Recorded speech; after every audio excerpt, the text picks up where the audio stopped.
Hello दोस्तों, नमस्कार। मैं सुधांशु और आप देख रहे हैं हमारा यूट्यूब चैनल सुधांशु चौरसिया। दोस्तों, आप सभी का हमारे यूट्यूब चैनल सुधांशु चौरसिया पे हार्दिक स्वागत एवं अभिनंदन है। दोस्तों, आज हम आपको भारत की एयरलाइंस कंपनी के बारे में जानकारी देंगे कि भारत की एयरलाइंस कंपनियों कैसी है और उनकी आज के परिवेश में क्या स्थिति है। दोस्तों, आज भारत की एयरलाइंस कंपनियों की स्थिति बहुत अच्छी नहीं है। दो कंपनी किंगफिशर एयरलाइंस और जेट एयरवेज के दिवालिया होने के बाद एक तीसरी कंपनी गो फर्स्ट, जो कि भारत की 5वीं बड़ी एयरलाइंस कंपनी है, वो भी दिवालिया हो गई है।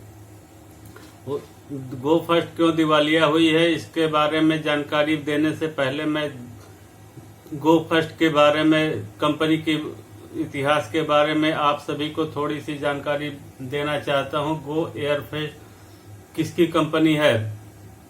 गो फर्स्ट जो है वाडिया समूह की कंपनी है, जो 2005 में लॉन्च हुई थी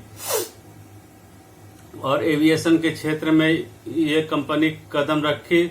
सिर्फ 2 हवाई जहाज को पट्टे पर लेकर विमान सेवा के क्षेत्र में शुरुआत किया और आगे चलकर 61 विमानों की ये कंपनी हो गई, जिसमें 56 विमान जो थे वो A320 नियो और 5 विमान A320 CO करके इनके बेड़े में शामिल थे।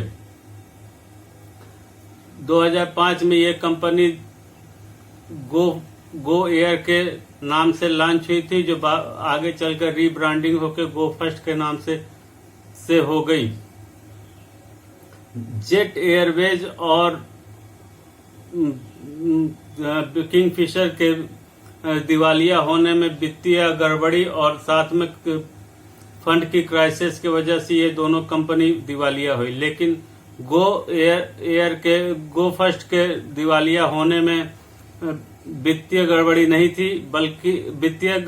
थी, लेकिन नकदी संकट और इनको इंजन की सप्लाई करने वाली अमेरिकी फर्म प्रैट एंड व्हिटनी द्वारा खराब इंजन की आपूर्ति और साथ ही इसका मेंटेनेंस न कर पाने के वजह से ये कंपनी के ऊपर असर पड़ा। अमेरिकी कंपनी प्रैट एंड व्हिटनी द्वारा इंजन का ऑर्डर के अनुरूप सप्लाई नहीं दे पाई, और अमेरिकी कंपनी द्वारा पूर्व में जो भी इंजन गो फर्स्ट को सप्लाई किया गया था वो खराब हो गया और विफल रहा उसको और साथ में उसके मेंटेनेंस भी वो नहीं कर पाई। सप्लाई के कारण उड़ानों की, जिसके वजह से कंपनी के बहुत सारे विमान जो है आकाश से जमीन पर आकर खड़े हो गए और विमानों की उड़ाने संख्या लगातार घटती चली गई, जिसकी वजह से कंपनी की 50%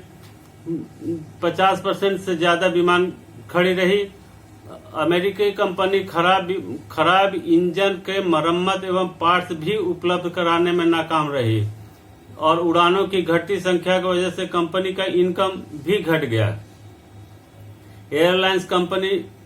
एयरलाइंस कंपनी गो फर्स्ट ने कहा था कि प्रैट एंड व्हिटनी द्वारा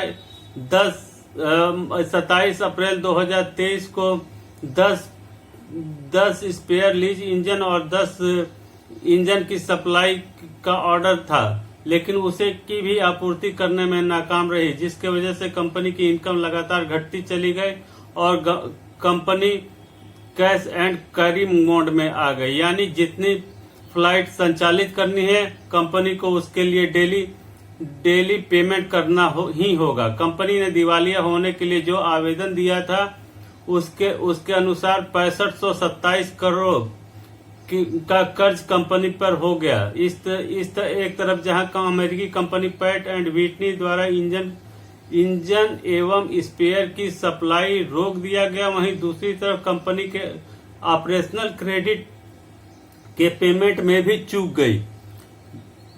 पेमेंट में जिसे तेल कंपनियों के बकाया भुगतान न करने के कारण कंपनी कंपनी सभी उड़ानें रद्द करना पड़ा, जिसके कारण कंपनी को एनसीएलटी में स्वैच्छिक दिवालिया के लिए आवेदन करना पड़ा, जो मंजूर भी हो गया।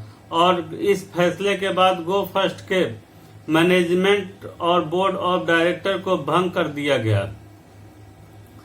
दोस्तों, जहां एक और कई विमान कंपनी बंद हो गई या किसी अन्य एयरलाइंस कंपनी में मर्ज हो गई, इनकी लिस्ट काफी लंबी है, जैसे Air Costa airlines, Modi Luft airlines, Vayudoot airlines, Sahara airlines, Damania airlines, Paramount airlines, MDLR airlines, Air Pegasus, East West airlines, Archana airways, Air Deccan, Air Mantra, Indus Air और किंगफिशर और जेट एयरवेज, ये सारी कंपनियां या तो बंद हो गई या तो किसी में मर्ज हो गई। वहीं दूसरी ओर विमान कंपनी इंडिगो कल धमाल लगातार जारी है। इंडिगो एयरलाइंस मुनाफे में चल रही है और इसके शेयर भी लगातार ऊंचाइयां छू रही है। 2006 से लॉन्च हुई यह कंपनी पिछले 5 साल में अपने निवेशकों को 84% तक का लाभ अपने शेयर में दे दी है। इस कंपनी के पास 300 से ज्यादा जहाजें हैं जो घरेलू और अंतर्राष्ट्रीय डेस्टिनेशन दोनों में उड़ानें भर रही हैं। आज के डेट में इंडिगो एयर घरेलू सेवा का सबसे बड़ा प्लेयर है। बाजार में 55.4% की हिस्सेदारी इंडिगो की है। इसके बाद स्पाइस जेट का 10% ही हिस्सेदारी है। बाकी कंपनियां काफी नीचे हैं। भारत सरकार की एयरलाइंस कंपनी इंडियन एयरलाइंस और एयर इंडिया जो घाटे में चल रही है, वो भी काफी नीचे हैं। भारत की एयरलाइंस कंपनी एयर इंडिया और एयरलाइंस को भी अब टाटा ने सहारा देते हुए उसे ऊंची उड़ान से आसमान का सरताज बनाने के दिशा में कदम बढ़ा दिया। टाटा का कहना है, टाटा वह कंपनी है जिसने एयरलाइंस को सबसे पहले भारत में 15 अक्टूबर 2032 को उड़ान भरी थी। इसके बाद 2033 में टाटा द्वारा एयरलाइंस यात्रियों को लेकर पहली उड़ान भरी थी। 29 जुलाई 1946 को यह एक पब्लिक लिमिटेड कंपनी बन गई और इसका 49% का शेयर भारत सरकार ने ले लिया और इसका नाम एयर इंडिया लिमिटेड कर दिया गया। 1954 में इस कंपनी का राष्ट्रीयकरण कर दिया गया और इसे 2 भागों में विभक्त कर दिया गया।